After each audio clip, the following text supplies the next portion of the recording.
Just because lu punya agama bukan artinya lu baik, men. Iya, Loh coba tanya. Kan itu jawabannya kan? Jawaban statement lo yang tadi. Lanjut yuk. Pertanyaan terakhir dah. Biar menutup. Takut gue anjir. Wah sumpah ini bakal lama sih ngeditnya nih. Wah ini menarik nih. Apa? Dari PRNDNM. Menurut Bang Coki, bisa gak sih Indonesia gak semua harus dikaitin sama agama?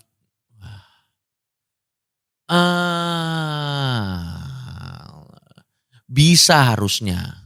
Sesimpel ini deh, kalau misalnya, nih kalau di Amerika tuh ada separation of church and state. Ya. Memungkinkan gak gitu di Indonesia? Misahin agama sama law. Bisa tapi sangat panjang perjalanannya untuk menuju ke sana. Sangat panjang, sangat berdarah-darah dan harus ada beberapa orang yang dipenjara dulu untuk bisa sampai ke sana. Tapi apakah bisa? Gue harus optimis, bisa. Tapi perjalanannya panjang dan berdarah-darah. Let me tell you something. Gue pernah berbicara dengan banyak sekali tokoh-tokoh lintas agama. Believe it or not. Okay? Dan akhirnya kenapa belakangan ini banyak sekali kaum-kaum konservatif yang lebih hitam putih. Hitam putih dalam arti gimana tuh? Hitam putih dalam konteks. Deddy Corbuzier. Bukan, waduh. Hitam putih dalam konteks doktrinnya. Oke, jadi benar-benar lu salah atau lu benar gitu. Iya, semuanya tentang boleh tidak, semuanya tentang halal haram. Kenapa makin kesini tuh banyak, apapun kepercayaannya, banyak yang makin konservatif. Why? Yang mana sebenarnya gue kasih disclaimer dulu, tidak ada yang salah dengan konservatif sebenarnya. Selama lo outputnya jadi orang baik silahkan. Menurut gue konservatif yang wadidaw adalah konservatif yang dia memaksakan konservatifnya ke orang lain. Kalau lo konservatif untuk diri lo sendiri tapi orang lain lo biarin memilih jalannya sendiri ya silahkan. Gitu. Nah sekarang gini, kenapa banyak konservatif yang muncul belakangan ini yang lebih ke black and white secara doktrin. Pokoknya salah tidak, salah tidak. Alasannya gini, karena globalisasi dan karena internet. Oh ya? Ya. Gimana tuh? Gini. Lebih mudah untuk percaya kepada satu doktrin 50 tahun yang lalu daripada sekarang. Karena 50 tahun yang lalu kepercayaan lo tidak dibombardir dengan argumen masuk akal dari internet. Iman lo gak goyang 50 tahun yang lalu.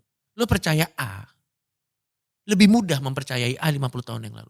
Sekarang dengan banyaknya akses internet dan argumen-argumen masuk akal menjadi sangat sulit untuk mempercayai apa yang lo percaya 50 tahun yang lalu.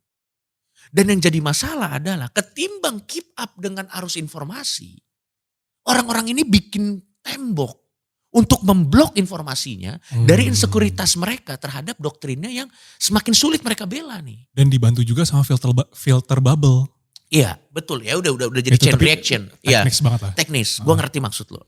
Sehingga akhirnya sekarang gini, misalnya di zaman modern ada orang, misalnya ada satu kepercayaan lah. Terus dia datang dia dulu kayaknya kepercayaan ini cuma satu jenis deh. Tapi kok sekarang ada banyak ya. Terus dia datang ke pemuka agama.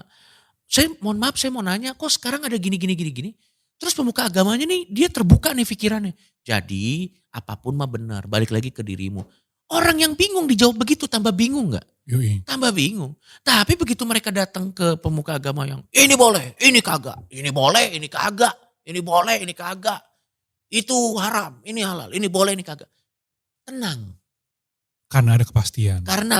Sudo kepastian lah. Sudo kepastian. Karena mereka gak bisa keep up aja. Itu alasannya. Menarik. Karena ada bombardir, ada tsunami informasi yang masuk di zaman sekarang. Yang aksesnya bisa dimiliki oleh semua orang. Sehingga banyak orang yang insecure. Dan buat tanda kutip oknum-oknum ini, cara menghilangkan insekuritasnya adalah mematikan sumber informasinya. Waduh, caranya sangat wadaw ya caranya. Bukan memperkuat pemahaman akan apa yang dia percayai. Langsung mematikan. Tapi malah mematikan sumber informasi yang dianggap mengrongrong apa yang dia percayai. Biar gampang aja ya. Biar gampang aja. Waduh itu kan. Dan itu makanya kalau ditanya sangat sulit. Dan maksud gue gini.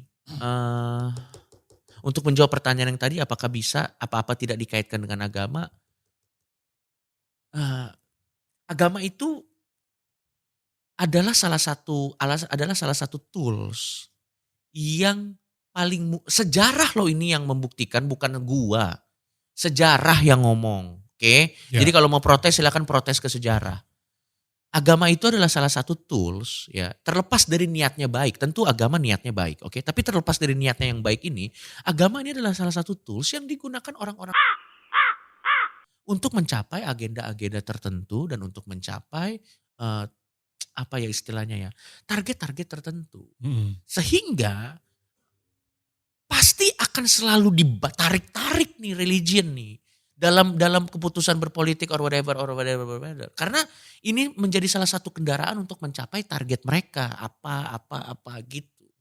Dan makanya kalau di beberapa negara dipisahkan mana yang politik, mana yang agama tidak dicampur, itu untuk meminimalisir penyalahgunaan. Biarlah religion kembali lagi kepada kodratnya untuk hal-hal yang berhubungan dengan moral, spiritual journey. Kebaikan hubungan antar sesama manusia. Silakan itu bukan untuk hukum tapi bukan untuk hukum. Karena kalau menurut gua, kalau untuk hukum ini agama apapun ya tidak spesifik. Karena kalau agama dimasukin ke hukum, Eropa sudah melakukannya dan itu namanya Dark Ages. Zaman dulu banget anjir. Tapi bener loh itu sejarah.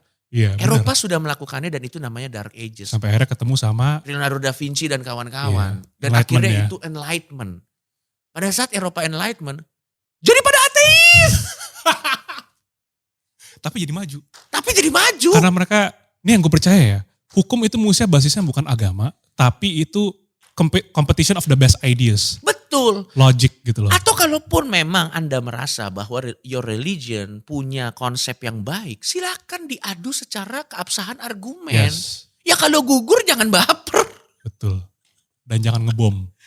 Iya, ngebom dengan ide-ide yang tidak baik maksudnya Iya. kan. Tenang, saya biasa di permainan ini. Saya tahu cara Ngebom menyelamatkan. dengan ngata-ngatain orang dengan di kata-kata. komen-komen, betul. Iya, ngebom di sosial media. Iya, benar. Lewat Twitter, Maksudnya gue nge-tweet. ya competition of idea.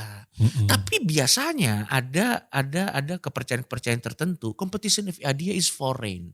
Buat mereka itu Iya. adalah sesuatu yang Apaan nih? competition of idea buat mereka adalah blasphemy. Waduh. Bagaimana manusia bisa maju kalau pemikirannya seperti itu? Tapi mark my words. Semua inovasi terbaik datang dari penistaan. Contoh. Galileo. Bener sih dikata-katain bumi itu datar. Semua inovasi terbaik itu datang dari blasphemy. Menarik nih.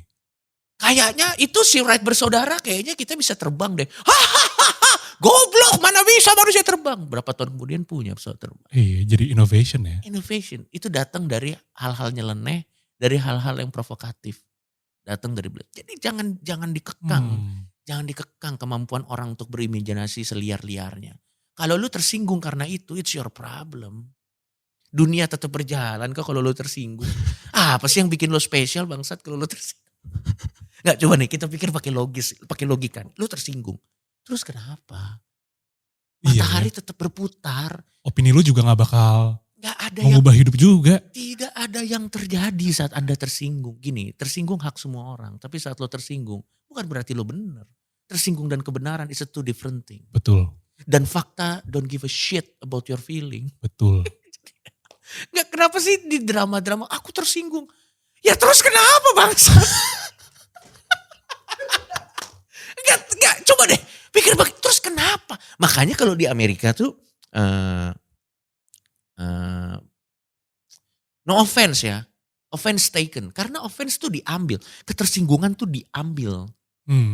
Bukan ditembak ya? Iya gini, ketersinggungan tuh diambil, bukan dikasih. Gak ada orang ngasih ketersinggungan gak? Misalnya contoh, Coki goblok. It's a statement. Yang memilih untuk tersinggung, gue yang ngambil. Gue ambil. Nah kita tuh lupa, kita punya karunia yang namanya memilih. Kita bisa memilih loh untuk tidak tersinggung. Tapi kan netizen auto tersinggung. Wah sumpah udah hancur banget sih. Tapi kita tuh langsung auto tersinggung. Jadi itu kita secara manusia tuh udah bukan manusia lagi. Udah waduh evolusi kita selama berjuta-juta tahun tuh jadi percuma, jadi downgrade gitu manusia modern tuh. Jadi nggak punya kemampuan untuk memilih lagi. Jadi wadaw, benar-benar wadaw. Atau setidaknya bilanglah ketersinggungan adalah refleks. Gak apa-apa, oke, gue play along. Bilanglah ketersinggungan adalah refleks. Lo juga punya loh kemampuan untuk memilih bagaimana outputnya. Mau kampungan atau mau elegan. Benar. Semuanya balik lagi di pilihan, men. Kita tuh punya pilihan. Kita punya free will ya. Kita punya free will. Kita punya free will. Dan itu sebenarnya hal yang mahal loh. Mahal, men. Memiliki free will tuh sebenarnya mahal banget. Cuman kadang free will kita tuh dimatikan dengan konsep. Nah, tapi intinya adalah ya kita punya free will. Kita punya free will. Dan untungnya kita di Indonesia masih diperbolehkan untuk punya free will. Masih punya. Di beberapa negara-negara tuh kita makan aja harus dipilih. Betul. Men. Gini deh, ini gue sebel. Yang Lex lagunya jelek, lu bisa milih gak denger kali. Yoi. Ya lu boleh beropini. Boleh opini. Opini sekali. Gue udah denger sekali jelek lagunya. Oke, fair. Gue udah denger lagi yang kedua kali lagunya tetap jelek. Kalau sudah tidak suka, tidak usah dilanjutin. Dia kan nyusahin dirinya sendiri maksud gue. Mendingan kerja nyari duit. Iya. Lo percaya gak ada orang yang kerjanya mantengin konten gue. Cuma untuk nyari gue salahnya di mana. Terus untuk sebel sama gue doang. Sumpah ada. Karena mereka pengen lihat gue kasus lagi gitu. Ya gak apa-apa. Tapi kalau Anda darah tinggi ya karena Anda sendiri. Kayak lu kalau contoh gue sebel sama A. Ya gak gue follow. Gue putus semua jalan menuju ke si A karena gue mau hidup tenang. Walaupun belakangan ini gue menjadi susah untuk sebel sama orang. Kenapa? Gak tahu, gue merasa setiap orang berhak gini. Gue pengen berekspresi sebebas-bebasnya, makanya gue juga memberikan orang lain kesempatan. Gini, kita bisa beda pendapat, tapi hak lo untuk berpendapat gue bela mati-matian, men. Sampai mati gue bela lo. Walaupun pendapat lo tolol, tapi hak lo untuk mengungkapkan pendapat gue bela sampai mati. Karena gue freedom of speech to the core. Iyalah. Jadi sekarang gue jadi susah sebel sama orang. Aldi Taher aja yang sebegitu aneh, men. Gue gak sebel, men. Akhirnya lu undang tuh kemarin. Iya, dia tuh. Tapi gue heran kok ada yang sebel. Dia tuh aneh aja udah. Tapi gak nyebelin. Creepy banget sih dia emang. Iya, tapi gak nyebelin, men. Aneh aja udah. Gue ketemu sama dia. Anjing, dia orang aneh banget. Udah gitu doang. Dia kayak tuh, gue ngeliat dia kayak Dustin tapi versi. Iya. Ya beda jalan aja. Iya, dan dia orangnya fair. Sumpah, dia orangnya tuh cukup cukup dewasa untuk mengerti konsekuensi dari keputusan aneh dia. Oh ya? Iya, dia orangnya fair. Apa yang bikin lu merasa dia tuh fair? Gue tanya, lu kenapa sih aneh? Tahu gak dia jawab apa? Ya untuk cari duit. I respect that. Oke, berarti dia emang tahu sebenarnya how the market works ya? Yes, I respect. At the moment langsung gue respect. Dia jenius berarti. Iya. Jenius dia. Walaupun memang nyebelin, tapi jenius. Untuk nyari duit. Iya. Di dunia bisnis itu sesuatu yang bisa harus di-respect sih. Benar. Dan maksud gue orang-orang kayak Aldi Taher ini yang akan ada sampai kiamat. Kenapa? Karena gengsi tidak menghalangi dia untuk melakukan sesuatu untuk hidupnya. Doesn't give a fuck banget. Iya, yang penting dia bisa live on. Dia gak mikirin yang lain. Dengan caranya dia. Orang lain mau bilang, lo sampah, lo apa. Ya udah gak apa-apa. Tapi lu kan gak ngasih makan gue. Gue kan melakukan ini supaya gue bisa makan. Gue melakukan ini supaya gue bisa hidup. Oke. Gue respect, men. Menurut lu gimana caranya supaya kita bisa nyampe ke titik itu tuh? Wah. Karena pasti kan susah ya. Susah. Tapi kalau menurut lu gimana? Kalau gue ngeliat lu ya, lu udah dicapai di titik itu sih. Memang untuk sampai ke titik itu sih memang proses. Gue gak bisa ngasih gimana ya, gak tahu sih. Itu proses. Tapi percaya sama gue, kebahagiaan cuma untuk orang yang berani. Kebahagiaan cuma untuk orang yang berani. Ada bahasa Latinnya gue lupa. Tapi intinya bahasa Inggrisnya gini. Fortune favors the bold. Kebahagiaan cuma untuk orang yang berani. Itu makanya banyak orang rumah tangganya gak bahagia. Karena gak berani cerai aja, dia gak berani ngambil kebahagiaan. Kebahagiaan itu cuman untuk yang berani. Ada orang yang di toxic relationship. Tapi gak berani untuk keluar. Gak berani untuk keluar. Akhirnya dia di toxic relationship selamanya. Menarik tuh. Ada orang yang dia di lingkungan kerja yang dia sampai nangis setiap malam pulang dari kerjaan itu. Tapi gak berani cabut. Tapi gak berani cabut karena nanti gue makan apa. Ya dia bisa naik mobil tapi punya mental illness ya, it's your choice. Bahagia cuman ada untuk orang yang berani. Lu harus berani kalau mau bahagia. Kalau lo mau bahagia, lu harus berani ambil resiko. Memang itu yang harus lo bayar. Gak Happiness bisa. comes at a price ya. Iya ada. Dan satu lagi, bahagia tidak sederhana. Fuck it. Sebel gue sama orang-orang yang bilang, ada anak-anak yang ini tau gak, anak-anak miskin yang main-main bola. Lihatlah mereka tertawa. Bahagia sederhana. Kasih gue waktu 1 minggu, gue ajak anak-anak miskin itu ke Disneyland main PS5. Habis itu gue balikin lagi ke tempat kumuhnya. Iya pasti bakal Masih bahagia gak dia bakal kesel dia dengan bola plastiknya. Iya pasti bakal kesel. Maksud gue yang bilang bahagia itu sederhana, Anda kurang referensi. Maksud gue gini, bahagia itu complicated man. Atau complicated karena kita tahu arah bahagia kita, tapi kadang kita gak berani ambil keputusan kesananya. Karena omongan orang dan reputasi lebih penting kadang-kadang daripada kebahagiaan kita sendiri. Menyedihkan. Makanya kadang ya orang-orang kayak Aldi Taher, respect lah gue, dia melakukan sesuatu untuk apa yang dia percayai gitu. Lu harus lihat orang-orang kayak gitu dari sudut pandang yang berbeda gitu. Kebahagiaan itu gak sederhana, kebahagiaan tuh complicated. Enggak kok, ada orang kaya dia bilang, saya sudah mencoba segalanya tapi akhirnya saya merasa kosong. Itu mah bosen anjing. Beda ya? Beda, itu dia udah coba segalanya terus dia bilang, ternyata memang hidup ini hampa. Tapi udah naik private jet, ngerti gak maksud gue? Gak gitu. Kalau itu mah menurut gue dia lack of imaginatif aja. Dia lack of imajinasi bagaimana caranya menggunakan resourcesnya untuk bisa membuat dia bahagia. Enggak gitu. Bahagia itu complicated. Setiap orang punya caranya sendiri untuk bahagia. Selama cara lo tidak berbenturan dengan property right orang lain dan nyawa orang lain, silahkan lakukan. Menurut gue sih. Ya kecuali Anda psikopat ya, kalau Anda bahagia nusuk-nusuk orang ada yang salah dengan diri Anda. Tapi kalau terlepas dari itu menurut gue, bahagia itu cuma untuk yang berani gitu. Dan kadang makanya gue tuh respect sama orang-orang yang udah open dengan statusnya dia, apapun dia gitu. Ya walaupun costnya dan reputasinya, tapi dia live kehidupannya dia to the fullest gitu. Dan enak loh, itu gak bisa dibeli pakai apapun loh. Enak banget loh men. Dan ini berarti alasan lu kenapa lu mau masuk ke ranah komedi. Nih, gue kasih tau, gue kenal artis, dia terkenal banget. Kita mau Insta story, es teh manisnya dipinggirin. Terus gue bilang, kenapa lo pinggirin es teh manis? Jadi kalau di story ini kelihatan kayak bir, nanti gue diserang sama followers gue.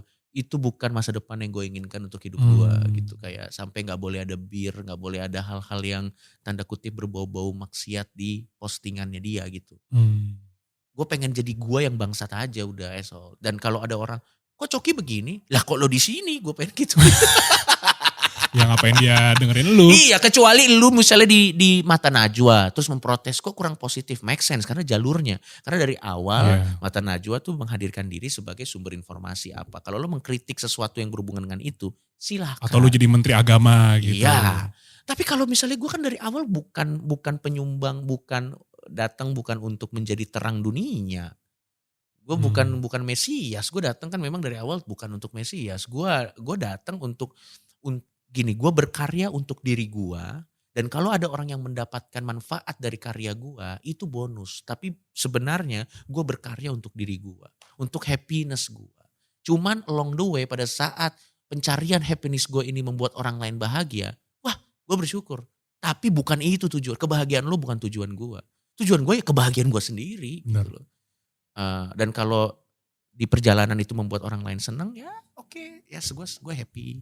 Wah oke gitu. Tapi kalau ternyata orang menuntut gue jadi beacon of hope, beacon of positivity, tidak, gue gak gitu. Oke. Lu suka gak sama fame? Ya ini dia nih. So far so good sih, gue gak terlalu masalah. Lu gak merasa fame itu jadi pressure? Enggak jadi masalah. Gue gak juga sih. Gue gak juga. Malah fame dalam konteks reputasi gue yang sekarang nih dalam beberapa hal jadi perlindungan. Jadi perlindungan? Iya. Gimana caranya tuh? Karena gini contoh misalnya fame atau reputasi yang terbentuk adalah Coki nih anak bangsat. Jadi gak ada orang minta-minta sumbangan lagi ke rumah gue. Perlindungan men. Gak ada tuh orang-orang, Sales-sales UNICEF. Aduh Coki mana mau dia gini-gini, gak ada. Lu ke mall berarti gak pernah didatengin sama anak-anak kuliah? Gak ada. Minta donasi 100.000 beli voucher gitu ya? Malah kalau ada yang datang, lu gak tahu itu Coki Pardede men. Jangan. Dia gak bakal mau men, gak ada. Terus gue langsung jadi perlindungan. Jadi orang-orang yang udah pasti bikin gue sebel, udah menghindar dari gue. Oke, berarti udah bener-bener kefilter sendiri Sudah ya? kefilter dengan sendirinya. Jadi memang orang-orang yang mau main sama gue, memang orang-orang yang memang udah gak masalah dengan segala kebrengsetan dan kebangsatan gue. Dan enak banget men, punya circle kayak gitu tuh enak banget. Dan ini masuk juga gak sih ke bisnis, kayak misalkan lu dapet brand udah tahu lu orangnya kayak gini. Iya. Dan mereka bodo amat. Malah kalau ada brand man kita yang khawatir. Loh, tapi tahu Coki Muslim kan gitu. Iya, enaknya gitu ya. Kayak sekarang tuh Volix kalau misalnya masuk brand, Iya. kita tuh rada ribet. Karena kita kadang harus ngikutin kata-kata brand. Ya, make sense. Kita gak bisa yang kayak lu betul, brand paham, ngikutin kata-kata lu karena brand udah tahu lu tuh iya, gua ngerti. terkenal sebagai si Coki fucking Gua ngerti. asshole gitu loh. Tapi mungkin dari segi kekayaan mungkin kalian lebih kaya dari kami. Belum sih. Enggak, tapi gue yakin akan tiba saatnya di mana pada saat lo menjaga, itu tinggal pilihan aja. Kita mau susah di sini tapi gede di sini, atau mau gede di sini tapi susah di sini. Gitu. Kalau dalam case gue lebih pilih nggak jadi miskin, gue jadi orang yang cukup, mau ngapa-ngapain bisa. Tapi di sisi lain, sisi personality gue, sisi kebebasan gue dalam berekspresi apa dan yang lain-lain tidak terhalang. Oke. Gitu. Karena gue pikir ya, kalau nanti gue punya Ferrari, misalnya gue kaya banget, gue punya Ferrari. Terus bikin klub Ferrari ujung-ujungnya ketemu Ata-Ata juga, itu shallow banget. Ketemu anak-anak crazy rich juga. Apakah itu teman-teman yang saya inginkan? Gitu loh maksudnya. Ketemu orang-orang yang ada di YouTube itu yang kayaknya kalau gue mau nongkrong tidak dengan orang-orang ini deh, gitu loh. Ngerti ya maksudnya? Oke. Tapi lu pengen kaya gak sih orangnya? Kaya ya iya siapa? Gue gak mau miskin. Seberapa kaya? Sampai semua orang kan punya ini kan. Gini, gue mau kaya sampai ini cita-cita gue mau jadi kaya sampai gue punya mobil yang harganya bisa 2M gitu. Udah cukup aja buat. Oke, berarti net worth lu kurang lebih 10M 20M udah lah ya. cukup buat gue segitu mah. Gue gak perlu jadi crazy rich or whatever gitu enggak. Gue kenal anak-anak crazy rich Surabaya ya. Mereka tuh anak-anak yang menyenangkan untuk nongkrong. Tapi emang orang gila aja semuanya. Gue gak harus sekaya mereka, tapi ya jadi yang kaya cukup di antara orang-orang kaya gue biasa gitu. Nggak usah yang tajir melintir atau halilintir gitu. Nggak usah. Jadi nggak usah, gue nggak perlu. Karena gini, gue takut kalau gue punya anak, kalau lo kaya banget terus lo punya anak lo pasti belagu men. Iya ya. Gue gak mau, gue jadi. Bapak gue. Waduh. Gue jadi ini anjing nih lucu banget. Jadi gue punya temen, terus temen gue beli rumah di BSD. Terus dia nyeletuk lucu banget. Gimana? Anak gue nih lahir di sini pasti songong nih.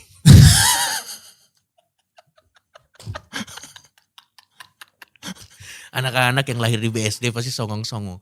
Itu stereotyping ya. Ini saya disclaimer, itu stereotyping. Intinya adalah anak-anak yang lahir di rich neighborhood biasanya itu songong-songong. Iya, karena dari kecil udah dikasih power. Iya gak sih?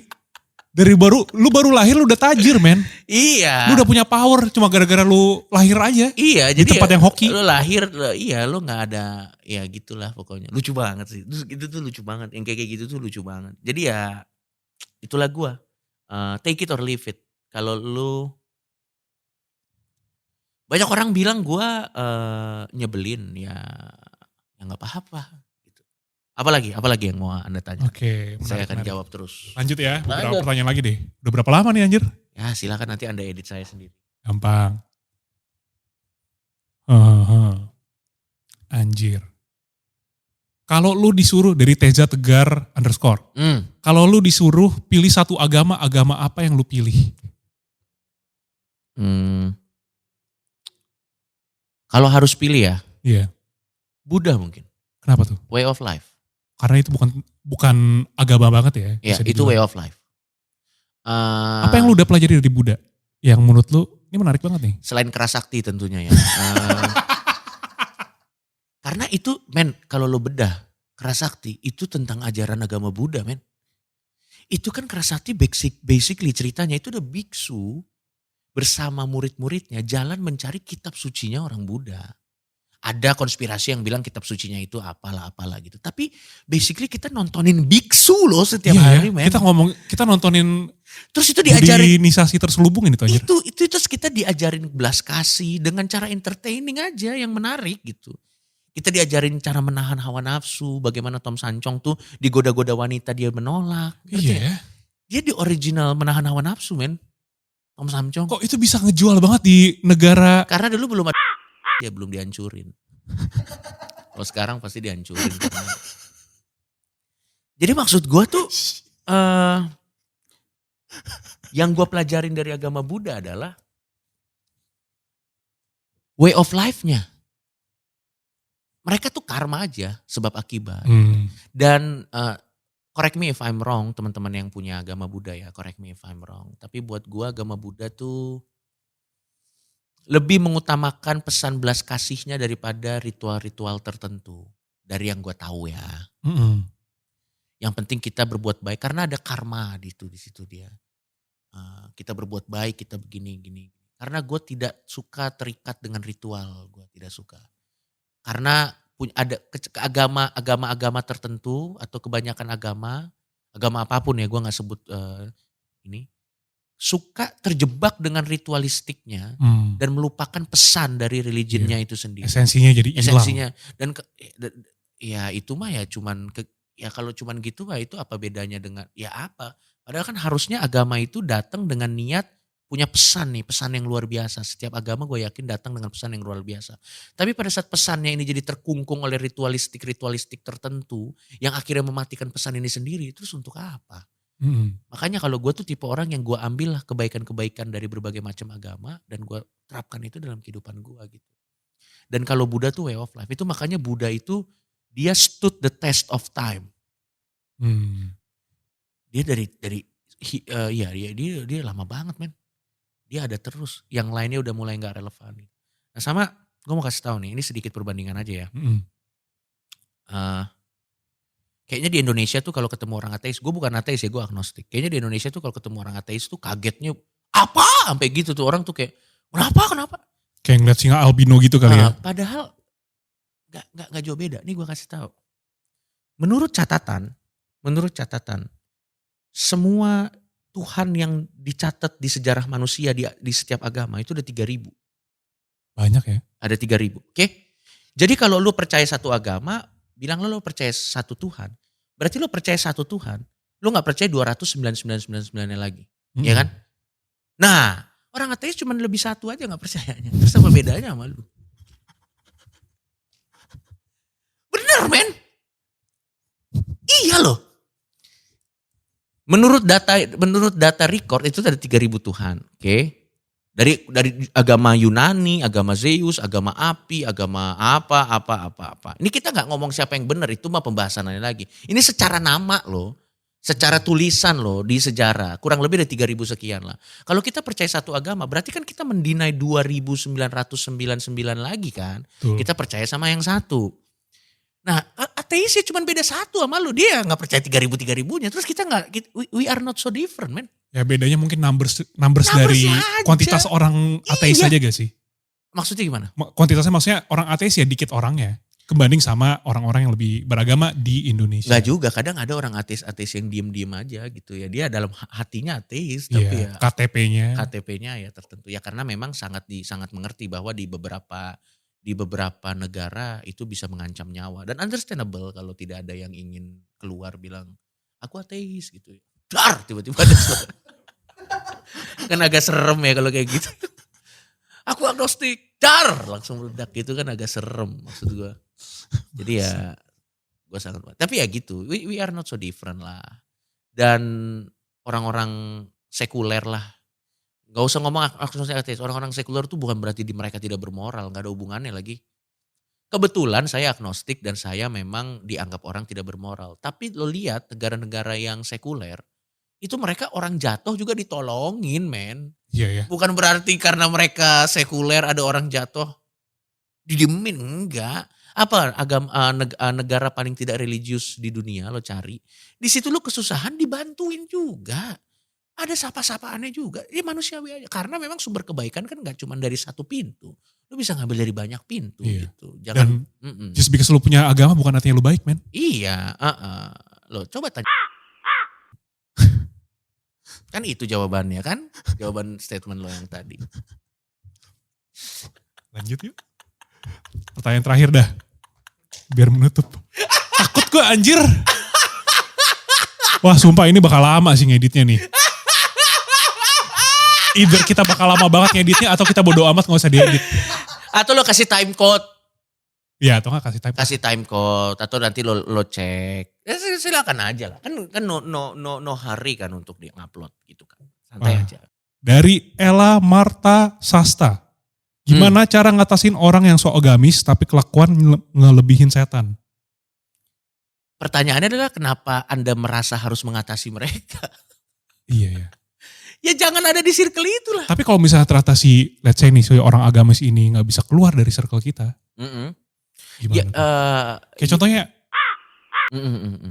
Tai lah nyebutkan gue bangsat. Loh, tapi gak apa-apa. Nih. Enggak, tapi kan gak apa-apa. Karena kan terlepas dari ini pro kontra, ini kan memang sesuatu yang menarik untuk didiskusikan. Ya. Dan opini kita bukan fakta. Ini kan opini. Ini kan opini. Feel free untuk lawan opini kita juga. Iya, kalau ada orang yang tidak setuju dengan kita ya gak apa-apa. Ya. Cuman biasanya kita dipukulin. Kalau ini. Nah lanjut lagi. Jadi tadi yang pertanyaan.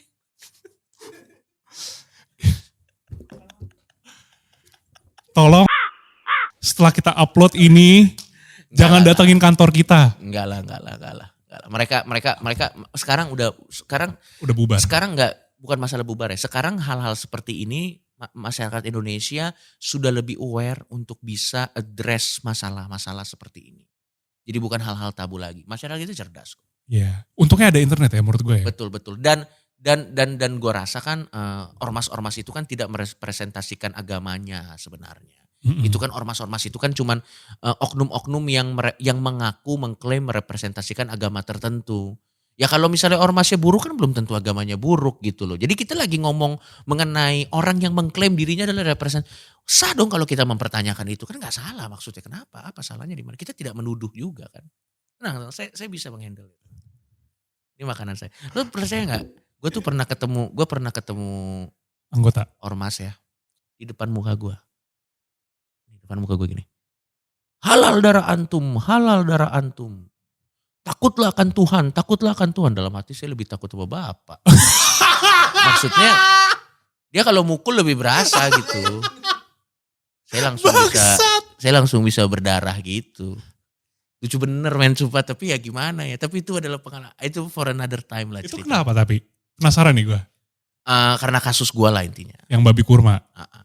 Lu didatengin berarti habis itu? Iya adalah kita ngobrol gitu. Damn, intens banget ya. 10 orang, iya intens. 10 orang? Iya, awalnya tuh gue takut ya. Cuman lama-lama mau ketawa men. Karena terlalu aneh nih. Maksudnya orang-orang ini kayak, waduh kagak bakal nyambung saya berbicara dengan om-om ini gitu. Anjing gila, tapi nyali lu gila sih. Enggak kata siapa takut gue. Buat orang yang pikir gue tidak punya, gue bernyali enggak, gue penakut juga. Cuman gimana ya? Ya udah dijalanin aja, gue nggak punya exit plan. Bukan berarti saya pemberani, enggak takut juga. Cuman ya udahlah, ya udah mau gimana? Nggak bisa berubah apa-apa, udah dijalanin aja lah. Ya ditakar-takar worst case skenario apa segala macam gitu. Takut, Fortune favors the bold. Fortune favors the bold gitu. Ya udah dijalanin. Jadi tadi pertanyaannya apa men? Nih gimana cara ngatasin orang yang sok agamis tapi kelakuan ngelebihin setan? Gak usah menurut gua gini, there's a limit. Kalau kata orang bule, ignorance is bliss. Jadi lo harus paham bahwa orang-orang aneh ini adalah kalau ada runtutan penyebab ya, mereka ini adalah akibat. Orang-orang aneh yang disebut tadi itu adalah akibat buntut terakhir. Ya, dari sebuah chain reaction. Jadi kalau ingin menghilangkan orang-orang ini, ya udah mereka tuh akibat. Itu udah produknya. Ini tuh udah begitu aja udah. Mendingan kita trace back apa yang bikin ini mereka begini. Apakah ceramah-ceramah yang provokatif? Apakah intoleransi? Apakah pesan-pesan yang menjunjung radikalisme? Itu yang kita lawan. Sebabnya ya. Sebabnya. Bukan si akibatnya. Ini mah udah bakal begitu selamanya aja udah. Iya. Dan lu melakukan perang dengan angin. Iya. Kalau ini mah serahkan ke pihak yang berwajib aja. Iya. Karena kalau misalnya mereka melakukan hal yang melanggar hukum, tinggal laporin polisi udah. Tapi yang lebih dalam dari itu kan bukan orang-orang ininya. Akarnya ya. Radikalismenya nih apa? Percuma lu ngambil batangnya cuman akarnya gak diapa-apain. Betul, dan itulah yang Majelis Lucu Indonesia lakukan ya. Nih sekali-sekali gue jadi SJW gak apa-apa. Anjay. Itulah yang Majelis Lucu Indonesia lakukan dan juga Pemuda Tersesat lakukan. Bahwa memang kita harus point out hal-hal tertentu. Kita harus bikin narasi tanding. Pada saat ada narasi tanda kutip radikalisme, kita harus bikin narasi yang berbeda. Gitu. Itu makanya gue bikin konten dengan seorang Habib namanya Habib Hussein Jafar. Ya, tahu. Di konten namanya Yayasan Pemuda Tersesat. Banyak teman-teman gue yang tanya, Coki lu agnostik, kenapa lu memfasilitasi seorang Habib berdakwah? Gue bilang, karena kalau semua orang Indonesia Islamnya seperti beliau, kita bisa beragnostik dengan tenang. Karena semuanya itu dalam lingkungan kita itu chain reaction. Kadang orang-orang agnostik ateis mereka cerdas. Tapi kadang mereka itu saking cerdasnya, semuanya itu dihitungnya dari probabilitas. Kalau gue turun juga gak bakal berubah, gak usah gitu. Jadi mereka merasa itu jauh. Atau karena mereka kaya-kaya, aku tinggal cabut ke luar negeri gitu. Tapi saya kan tidak bisa dong ke luar negeri seperti Anda. Mahal anjir. Iya mahal. Dan maksud gue, memang tapi tidak semua orang agnostik dan ateis ya. Banyak kok sekarang orang-orang agnostik yang juga mulai berkolaborasi dengan kepercayaan-kepercayaan yang ada di Indonesia untuk melakukan untuk saling mengerti satu sama lain. Coexistence gitu. Kayak kita harus saling mengerti. Itu makanya gue mencoba memberikan platform kepada Habib Hussein Jafar untuk berceramah Islam yang damai. Yang gue juga denger itu sangat senang. Dan gue sering bertukar pikiran dengan beliau gitu. Kita ngobrol tuh bisa 3 jam, bisa 4 jam gitu. Dan beliau orang yang sangat terbuka dan sangat bisa menjawab pertanyaan gue. Sebagaimana gue juga mungkin di beberapa hal bisa menjawab pertanyaan beliau gitu. Okay. Itu fungsinya. Nah kalau fungsi dari Majelis Lucu Indonesia untuk mengingatkan bahwa untuk menyetop budaya political correct. Political correct will kill comedy, nggak bisa kan? Iya, political correctness itu akan membunuh komedi sooner or later. Itu makanya di Amerika tuh sekarang stand up comedian kena masalah mulu sama feminis. Selalu kena banget. Ini buat feminis gue mau kasih tahu satu hal ya. Feminis nih jago timing. Maksudnya gimana tuh? Mereka jago banget main timing. Dari jutaan tahun sejarah manusia, dia minta equality sekarang. Bukan waktu cowok harus berburu lawan singa. Hunting and gathering. Begitu hunting and gathering, enggak deh kita ngambil berry aja. Waktu lawan mamut, enggak kita ngambil berry aja. Kalian maco sekali. Begitu ada AC. Tempat duduk enak, kita mau persamaan. Kalau gitu ya gampang memang. Tapi dulu waktu kita nulis lukisan di ini, nulis lukisan di gua, kemana suara-suara Anda? Nggak fair nggak? Fair, benar. Fair man. Kenapa nggak zaman-zaman hunting and gathering udah ada feminisme ya? Iya, ya karena kita lawan singa. Dan selalu ada perbedaan, men. Cewek dan cowok pasti ada perbedaan. Pasti ada perbedaan. Maksud gue perempuan pasti unggul di bidang tertentu yang mana cowok gak bisa. Dan sebaliknya laki-laki juga unggul di bidang tertentu yang perempuan gak bisa. Gini, nih gue kasih. Gue gak setuju kok kalau perempuan itu ada di dapur. I don't believe kalau perempuan itu belong in the kitchen. I don't believe that. Karena the greatest chef cowok juga. Jadi memang ya kalau cowok lebih semuanya ya gimana dong. Tapi maksud gue secara biologis kita tuh berbeda dan tidak fair minta equality dari yang biologisnya tuh udah berbeda. Betul.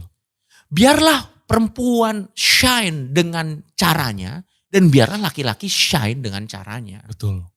Dan gini ya, gue gak benci perempuan, nyokap gue kan perempuan, ayolah. Maksud gue juga menghargai perempuan setinggi-tingginya gitu. Cuman kadang feminis ini cherry picking to the max kayak tai. Kayak misalnya gaji setara ambil, dibayarin ini lo aja deh gitu. Emang brengsek. Ini jokesnya Bill Burr. Bill Burr bilang gini, lo tahu kenapa gaji cowok tuh lebih mahal daripada gaji cewek? Kenapa tuh? Karena kalau lagi disandra teroris, yang dinegosiasi tuh cewek sama anak-anak. Iya, cewek anak-anak keluar duluan. Kalau ada bencana alam yang dikeluarin cewek sama anak-anak. Cowok, lo kira cowok juga kagak mau dinegosiasi? Mau dong. Tapi enggak kan? Pasti yang diminta keluar duluan siapa? Cewek sama anak-anak. Cewek mah. Kalau Titanic hancur, yang naik skoci duluan siapa? Cewek sama anak-anak. Cewek mana? Jack yang mati. Yang mati kita, hey, yang mati itu laki-laki men. Jadi maksud gue itu cuman asuransi in advance saja sih. Makanya gaji kita tuh lebih mahal gitu. Karena kan negosiasi, enggak ini fakta. Tolong SJW, jangan serang kita, serang dia aja. Enggak, itu jokesnya Bill Burr. Oke, itu jokesnya Bill Burr. Kita cuma restating iya, doang, itu ya. jokesnya Bill Burr yang make sense to the max, gila men. Yang nyerang, lu kalau mau serang Bill Burr aja. Serang Bill Burr gitu. Tapi gua ngerti, nih gua kasih disclaimer, tapi gua ngerti aura perlawanannya feminis. Gua mengerti bahwa memang gue tidak menutup mata bahwa memang ada ketidakadilan yang dialami oleh perempuan. Gue tidak menutup mata bahwa selama ribuan tahun perempuan tuh jadi warga kelas 2. Dan banyak perlakuan mengerikan yang mereka alami. Gue tidak menutup mata. Dan gue against it. Yeah. Gue melawan segala ketidakadilan kepada, cuman karena kita dibeda-bedakan karena gender, gue melawan itu. Tapi tolong kalau pakai tolak ukur untuk kesetaraan, reasonable lah. Karena kita basically adalah dua makhluk dengan biologis yang berbeda. Kita punya secara biologis kita punya hal-hal tertentu yang akan lebih baik daripada yang satu dan yang lain dan sebaliknya. Dan biarlah kita memainkan peranan kita masing-masing. Beda peranan bukan berarti jadi lebih rendah men. Enggak men. Gitu. Equality-nya juga, itunya juga harus kita samain persepsi. Dan enggak semua feminis kayak yang gue bilang tadi. Itu stereotyping gue. Yeah, gue stereotyping kebanyakan. Ya feminazi lah yang kita omongin gak sih? Ini feminazi. Feminis ada kok yang beberapa yang bagus. Kartini salah satunya. Kartini men, keren men. Dan gue punya teman-teman stand up comedian yang feminis jokesnya hancur-hancur banget men. Mereka bisa take jokes. Ini feminazi ya, ini yang kita omongin tuh feminazi gitu. Jadi ya gitu. Makanya kalau bercandaan gue sama anak-anak tuh susah bikin ketawa feminis. Dia tersinggung sama semua hal. Ketawanya paling kayak. Aduh seksis nih, waduh hidup kayak gitu sih gue gak kuat ya. Gitu. Oke. Ini ya. Silakan satu kata penutup, mau apapun itu, mau promosi kayak, mau apapun yang mau lu sampaikan ke para budak rupiah. Jadi kan gue lihat komen-komen Volix ya. Yoi. Lo kan suka ngepost kata-kata mutiara gitu kan. Yoi, dari Dustin. siapa. Bagus-bagus memang. Terus ada komen netizennya gini. Orang tua gak didengerin.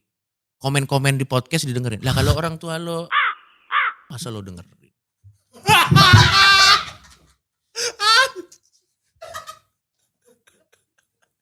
Karena memang ini adalah quote. Gue lupa quote-nya dari siapa. Buat para orang tua. Anak lo bukan milik lo. Anak lo milik zamannya. Jadi jangan sakit hati. Kalau anak lo lebih relevan dengan produk zamannya daripada sama lo. Itu memang hukum alam. Iya men. Udah itu aja sih. Jadi gak usah baper lah, santai. Oke. Terima kasih Coke Pardaidai. Ya. Sudah membantu kita memperbesar probabilitas kita untuk blunder. Ya, silakan nanti diedit. Apapun yang keluar versinya, mau itu versi yang sudah diedit atau tidak, gue yakin semua viewers lo ngerti lah dan sudah cerdas lah. Lo kasih time code, ya lo kasih time code. Dan kalau memang ini jadi masalah, ini adalah kesempatan yang baik buat Volix untuk jadi CV bahwa kita pernah lo reach trafficnya tinggi. Gitu. Karena gak semua tai buruk, tai bisa jadi pupuk. Masalah bisa jadi AdSense. Terima kasih budak rupiah sudah nonton episode Viniar paling berbahaya. Ya, Terima kasih Coki Pardede sudah datang jauh-jauh. Thank you Pak. Thank you teman-teman. Thank you. Thank you semuanya sudah membuat kita semakin kaya. Halo Budak Rupiah, thank you for watching. Tonton juga program-program kita yang lainnya. Dan jangan lupa like, comment, subscribe. #bantu Volix jadi kaya. Jangan lupa juga follow Instagram dan TikTok kita @volix.media. Oh, satu lagi, nggak semua teh itu buruk, tapi bisa jadi pupuk.